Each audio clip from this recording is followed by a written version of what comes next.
তো তোমাদের সাথে আমি যেটা শেয়ার করার জন্য আসলাম সেটা হচ্ছে এই গরমে বাচ্চারা একদম খাবার খেতে চাইছে না।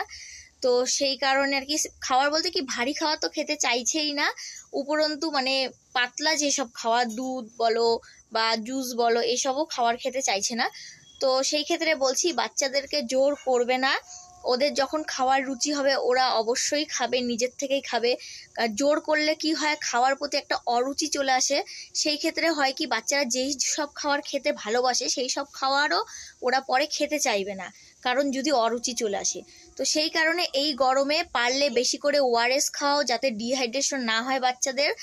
আর ফলের জুস খাও। ফলের জুস বলতে যেগুলো বাজারে কিনতে পাওয়া যায় সেগুলো না, ফল কিনে নিয়ে এসে বাড়িতে জুস বানিয়ে তারপর খাও। আর বেশি করে জল খাও। তারপরে পারলে ভারী খাবার কিছু যদি খেতে চায় তাহলে খাওয়াও, নয়তো আপাতত এইভাবেই রাখো বাচ্চাকে, তাতে বাচ্চা ভালো থাকবে।